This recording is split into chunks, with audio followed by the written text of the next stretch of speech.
Hello and welcome to Speak Up. Hiya. Today we'll be with Katerina Georgiou. She's a psychotherapist and she'll be talking to us about her career and her experience with mental health. So welcome, Katie. Hello. Thanks for being here today. You're welcome. I've got a bit of a sore throat, so sorry about that. First thing is maybe explaining kind of what you do at the moment and how you got into psychotherapy. Yeah, sure. Okay.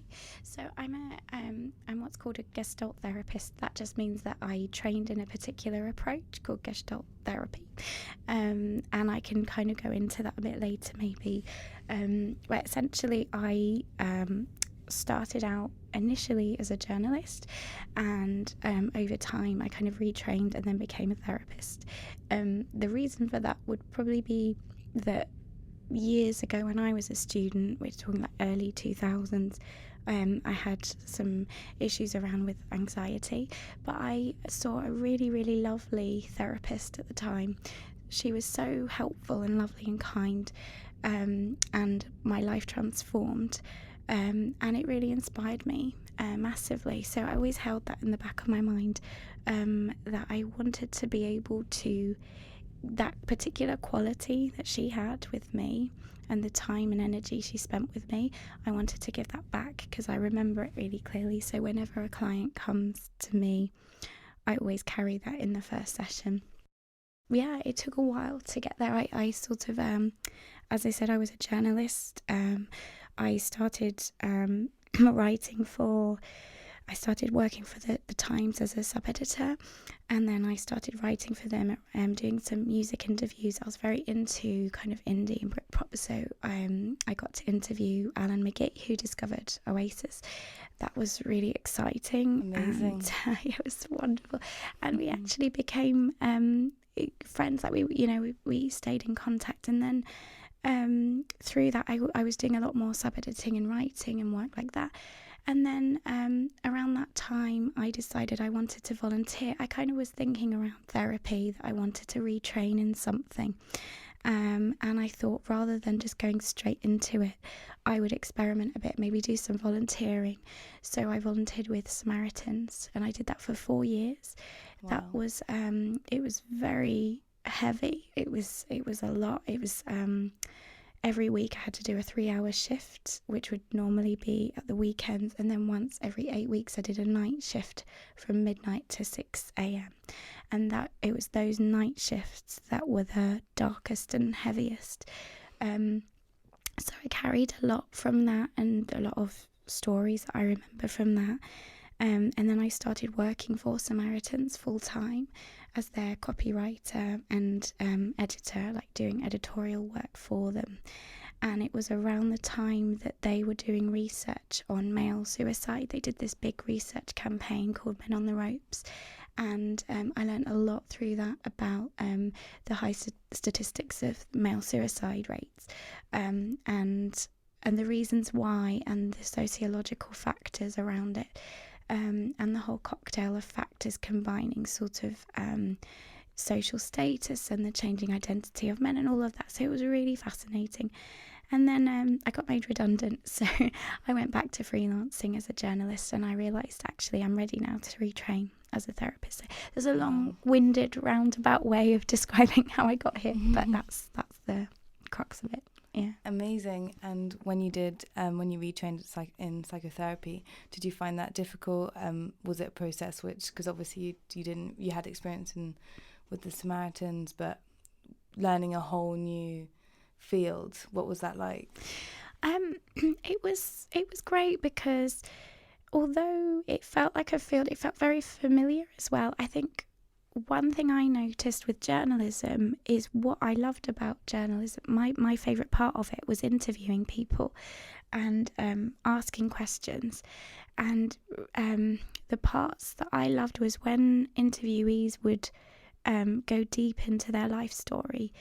And I realised that that's kind of what I used to do with friends. It's kind of how I was naturally. I found that in my friendships, people would tend to sort of talk to me and open up to me. And I think that was just naturally there. And I felt quite comfortable being in that sort of place. So when it came to training, I didn't find it completely alien to do that.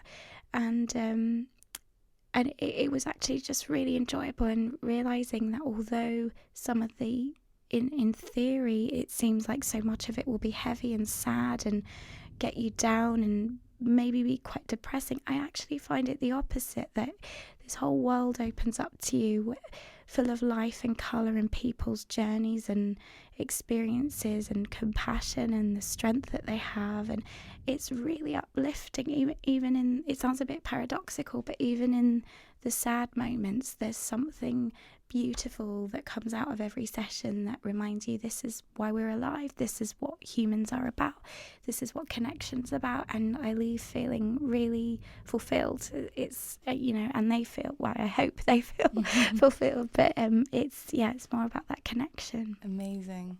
And do you, when you yourself might feel a bit down or not quite okay, that like on a specific day, how are you able to go in and then take, the role of being the therapist and the one who listens? Is that difficult? It can be.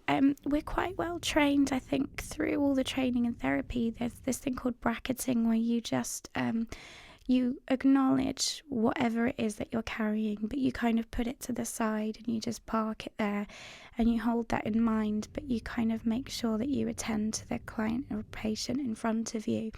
If things are that bad that you can't do that, and you know that it's gonna slip over, like let's say, I don't know, this hasn't happened to me yet, but if I were to suddenly suffer, let's say, a bereavement or a heartbreak or something like that, then I would need to acknowledge that might bleed in, and so I would probably have to let my clients know that I'm going through something right now and I might not be able to see them for I'd have to take a break, but it would be kind of like an ethical part, and that's one thing I think counsellors take quite seriously. So if I'm unwell, I'll often tell my clients, I'm ill, I can't see you today, but they know that in advance, so they tend to not be sprung with something. I'll tell them before they start their sessions that should I ever be unwell or should I ever be in a difficult situation, it would mean I would have to cancel the sessions, and I would let them know about it, and usually they're fine about that. Yeah. Amazing. And you were saying earlier about music and your passion for it, and so how do you combine the two? Well, I noticed that growing up, there's a few things, because I've got an older brother who he's a scientist now, but when we were younger he was in a band with all his friends. So I got very used to being around musicians. They would come around the house and hang out, and his friends were lovely, but I also noticed that there was something very sad about some of them, and there was this kind of there's this something about musicians particularly that I find there's this desire for freedom, and it's quite romantic, this need to kind of go on the road and make music, and it's a very sort of free bohemian kind of life, but it also comes with this sort of melancholy, and I noticed and started to pick up on that melancholy, particularly amongst the male musicians, and that's when I really made the link with the male suicide research, and that as I got older and started getting into journalism, I was doing more music journalism. I was hearing about like the drugs and the sort of ephemeral lifestyle and the lack of permanence and the transience, and there was something very sad at the heart of it. So when I started to unpick it and talk to them, you can really start to get to that kind of there's something quite existentialist about it. So I realised that there's a real connection in those two themes. So although I was writing about music, it was really writing about the human condition through music, whether that's songs or the musician's belief system. And so then that's why I set up I was telling you, I set up this podcast about music and mental health, and looking at that melancholy basically and what it means to be a musician. That's how I see it connecting.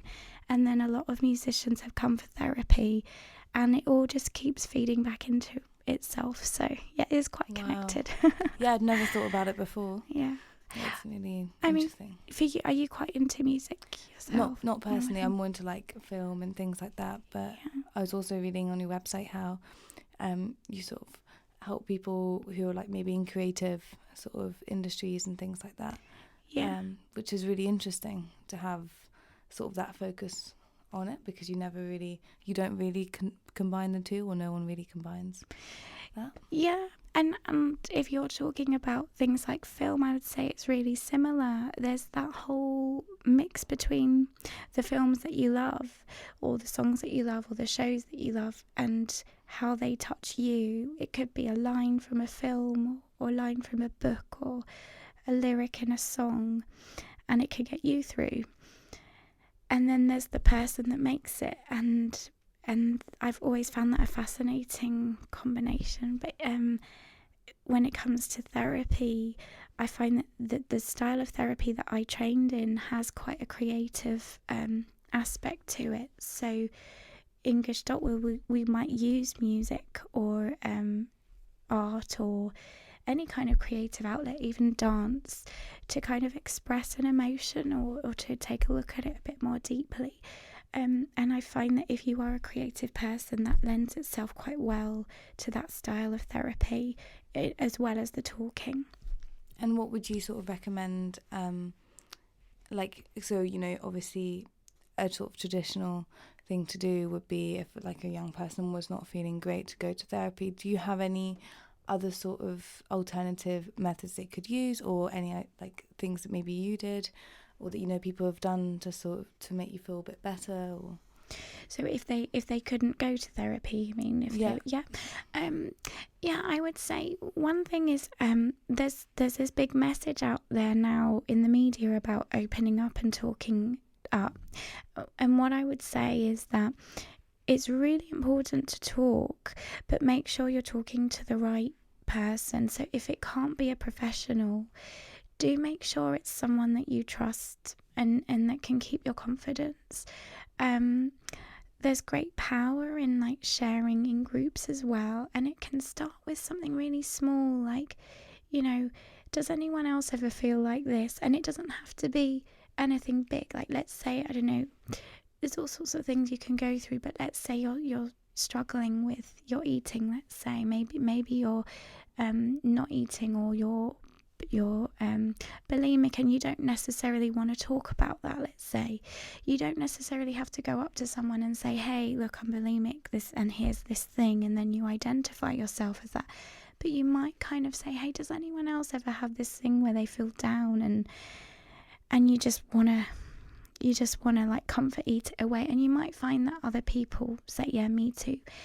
And if you can get into those sorts of me too conversations, I've realised that me too kind of connects to something else, but you know what I mean. Like I think it's when you have those shared experiences and you can start to feel the humanity with each other and the compassion, that really helps.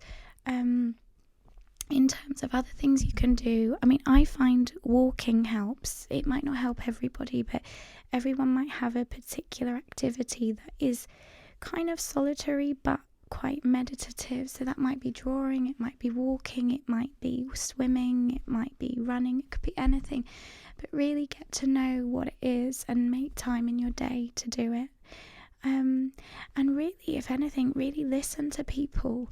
Because I've found more than anything that when you pause, if you're at a party, let's say, and you just pause and you think, rather than me trying to speak myself up right now, I'm just going to wait and I'm just going to ask a few questions. I'm going to see who this person in front of me is.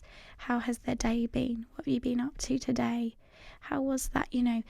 Pretty soon they start to give you a picture of how they're feeling, and you can make little connections. And I have found that can boost your own sense of self, through that. By connecting with others, you can feel not necessarily happier, but more, less alone, actually, less isolated. And I think the more you can isolate yourself, that doesn't make sense. The more you can, the less you isolate yourself, the better. Yeah, if that makes, does that make sense? Yeah, it does make sense. Yeah. And I think it is really important to be able to, I know what you mean about sharing and speaking up, and I think it can be quite scary to be told that constantly and not knowing where to go and not knowing, who to tell.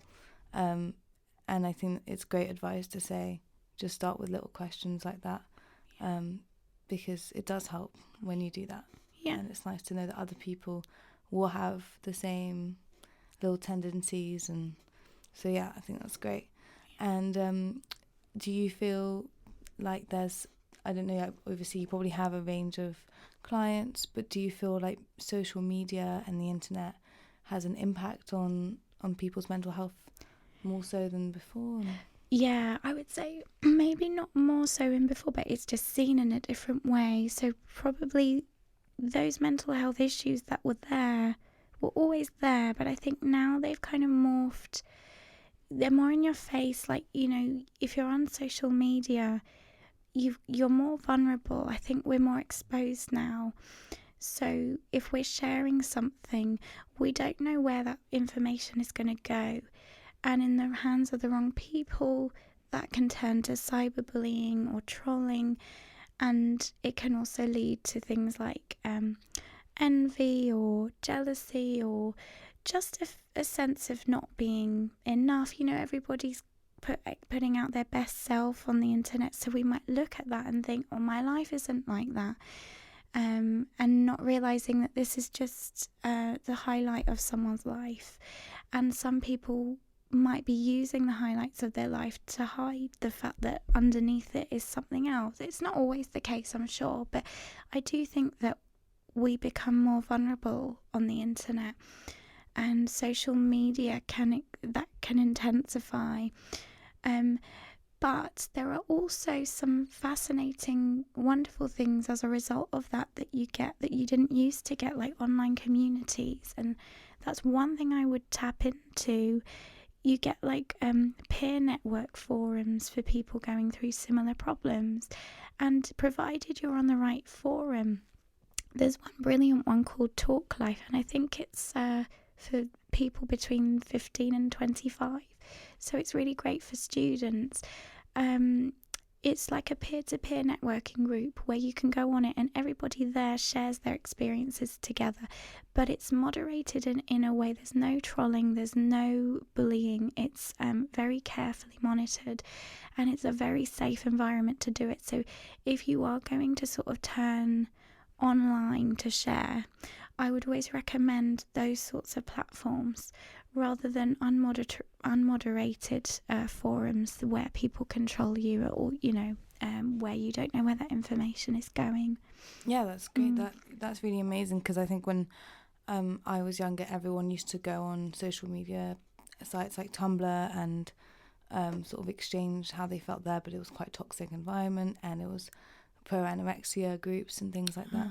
So it was very difficult. So I think it's really beneficial. I think we can use social media in a positive way and use the internet actually to our favour, specifically with mental health, and be able to create those safe spaces. It just has to be more well known, I think, because I think so many young people would access that if they could. And I guess maybe going back to your experience with the Samaritans, so kind of going back to like what made you kind of go into it, do you feel like that 4-year sort of experience really changed you? And it was it changed me. Being honest, it was quite traumatizing at times. I think particularly when there was the overlap between volunteering for them and working for them, because I was sort of focused on that topic for up to sort of 7 days a week. So when it's just permanently in your mind, I would become quite desensitized to it. And I heard some horrible things. And, some of those calls were quite harrowing. But at the same time, it's a great privilege that people can tell you things that they would never really speak about, because it's anonymous, because it's there's something so powerful about confidentiality and anonymity.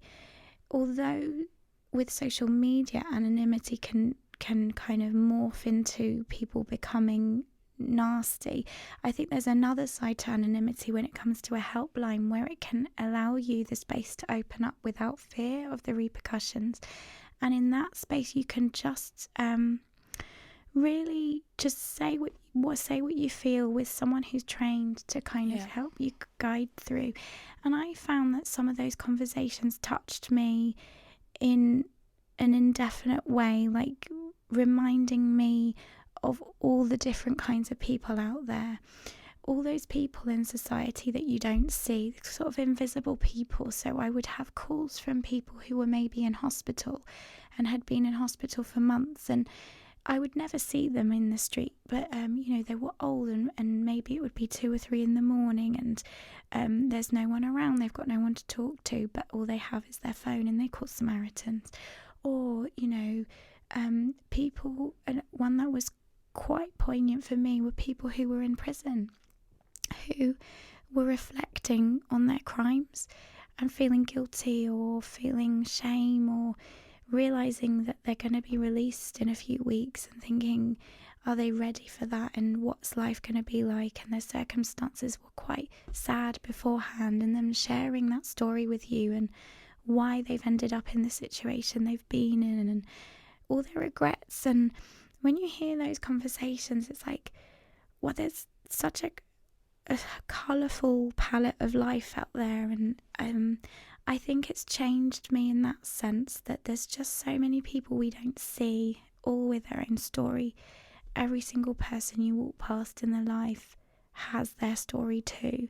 There's a lot of ugliness, and there's a lot of beauty, and there's a lot of creepiness, and there's a lot of, but it's all there. So I think it's changed me in that sense. Yeah, I think it makes you more, it tunes you in, I think, to the smaller things in life. Yeah, I don't know if that sounds a bit pretentious. No, it's amazing. It's incredible to have gone through that. I can't imagine what things you must have had, and to just do it voluntarily, and it's incredible. I'd really like to keep combining my journalism and therapy. I've got my podcast. Am I allowed to name it here? Yeah, of course. Yeah. It's called Sound Effects, but sound effects with an A, effects with an A. Amazing. So good. So it's kind of obviously a play on words. It's also the name of a Jam album, and it's it is what it says, Sound Effects Us. And it's at soundeffectspodcast.podbean.com. So I've talked, my interviews so far are things like tinnitus and music and psychosis. So I spent some time in a psychiatric hospital speaking to music therapists and how they work with psychosis and stuff like that. Some really exciting things, and I'd like to keep having an adventure basically through my exploration of mental health and doing more things like this. I'd like to write a book. I've got lots of book ideas at the moment. So amazing. So yeah, I'm hoping my name, you might see my name a bit more in the years. I don't know. I don't want to blow my trumpet or anything, but I'm hoping that you might.